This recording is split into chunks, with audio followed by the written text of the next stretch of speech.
ውድ ተማሪዎች ዛሬ የምንማረው ወርድ ፕሮብለም ነው። ስምንተኛ ክፍል በጣም ትኩረት ሰጥታችሁ መስራት የሚገባችሁ ነገር ቢኖር ወርድ ፕሮብለም ላይ ነው ማለት ነው። እሺ፣ ስለዚህ አሁን የምንማራቸው 3 years ago the sum of the age of a man and his son is 52. What is the present age of his son? ከ3 ዓመት በፊት የአባቱ እድሜና የልጁ እድሜ ድምር 52 ነበር ይላል። የተጠየቀው ጥያቄ በደንብ what is the present age of his son? አሁን ያለው የልጁ እድሜ ስንት ነው የሚለው። ስለዚህ እንስራ ለመጀመሪያ ስንሰራ ሶሉሽን let m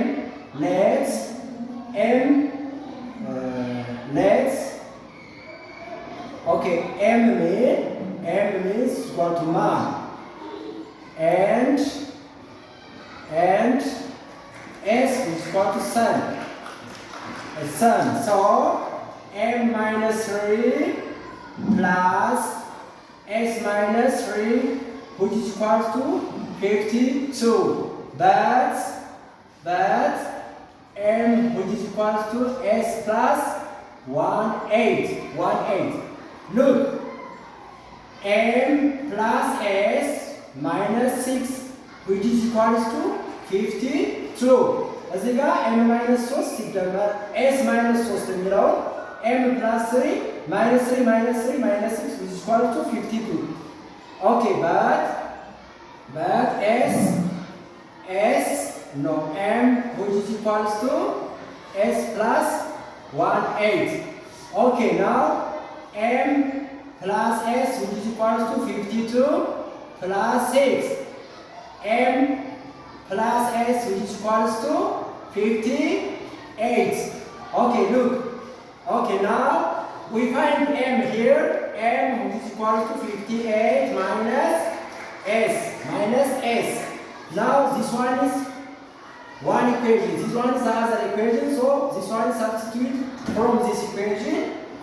58 minus s which is equal to s plus 18. Now we find s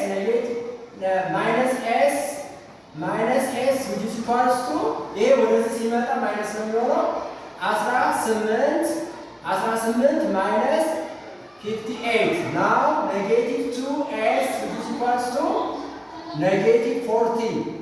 We find s, we have to be what? Divided by negative 2, divided by negative 2, negative cancel by negative 2 cancel by 2, s which is equal to negative cancel by negative. Okay? Now 20. Now the present age of the son is s which is equal to 20 years now. እሺ አሁን ያለው የልጁ እድሜ 20 ነው። የአባቱ አሁን ያለው እድሜ ለማግኘት ደግሞ ምን እናደርጋለን? m which is equal to 20 plus 18 m which is equal to 38. የአባቱ እድሜ አሁን 38 ሲሆን የልጁ እድሜ ደግሞ 20 ነው። እሺ እናመሰግናለን። በደንብ ተከታተሉ፣ ሰብስክራይብ አድርጉ።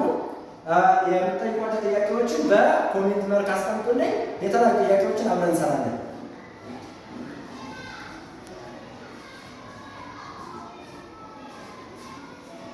የትኛው ነው ጫና? ኦኬ አንተ ነበር ያው ያረጋግጥ